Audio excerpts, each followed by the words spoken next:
During the medieval period, there are a few characters in the form of animals that appear in stories. One of them is the wily Renard the fox. Another is a very proud rooster, or cockerel, whichever you want to call them, named Chanticleer, and his wife, who is a hen, named Partlet. Chanticleer and Partlet get up to all sorts of mischief. And this story actually involves both Renard, Chanticleer, and Partlet. And so this is the story of how Chanticleer only just escaped with his life. On a farm, probably not too far from here, lived Chanticleer with his many, many hens, his favourite of which was Partlet. Chanticleer was a very handsome cockerel. He had lovely black feathers and a great big red cock's comb. And he knew he was a handsome cockerel, and he was very proud of that fact.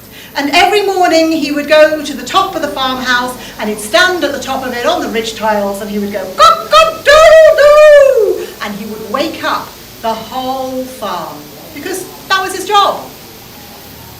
One morning, when he walked to the top of the ridge tiles and he stood there, his cock-a-doodle-doo was more of a cock-a-doodle-doo. And Partlet said to him, Why are you so tired? What is going on? What's wrong with your cock-a-doodle-doo? She said. Well, I had this terrible, terrible dream, said Chanticleer. It was more of a nightmare, to be honest. It was absolutely awful. I dreamt that a fox, that dastardly Renard, crept into the farmyard last night and took me by the throat and carried me away, never to be seen again. Really, is that it? Said Partlet. Well, it was an assault on my person. It was my life that was at stake, said Chanticleer. Well, yes, but foxes are vain. They're very, very easy to trick. It shouldn't really be a problem. You're far too clever to be eaten by Renard. Well, that made Chanticleer feel much better. And so he carried on his day, much happier, in the knowledge that there was no way he could be tricked or caught by a fox, especially not Renard. Well, the next day, he was up on the top of the ridge tiles again, cock-a-doodle-ding, and he was waking everybody up on the farm, when out from the edge of the forest came Renard, slinking his way across the path up to the barn where Chanticleer was. Hello, Chanticleer, said Renard. How are you doing this fine morning?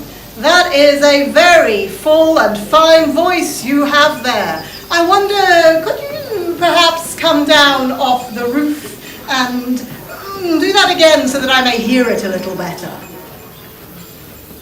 Okay, said Chanticleer, liking to be flattered, for in truth, dear listener, cockerels are just as vain as foxes. And so he came down off the roof and he stood in front of Chanticleer and he put his wings on his hips and he went, cock-a-doodle-doo! And before he could get to the end of the doodle-doo, Renard had grabbed him by the neck.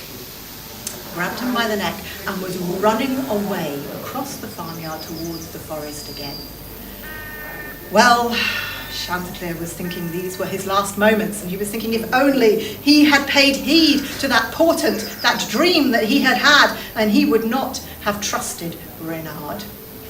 And then he remembered what Partlet had said to him, for Partlet had said that foxes were vain too. And so he said, from Renard's mouth, he said, Renard, do you not wish to stop and let everybody know what a clever fox you are and how you tricked Chanticleer off the roof of the barn? And Renard thought, oh, that's a jolly good idea, he did. And he went to open his mouth to shout to everybody about how wonderful he was and how he had captured Chanticleer, the finest cockerel in the whole land. When, of course, Chanticleer hopped out of his mouth and flew away back to the top of the barn. And that was that. Renard went hungry again, and Chanticleer lived to cock-a-doodle-doo another day. Now, there are many more stories of Chanticleer, Partlet, and Renard, but those stories are stories for another day. Thank you for listening.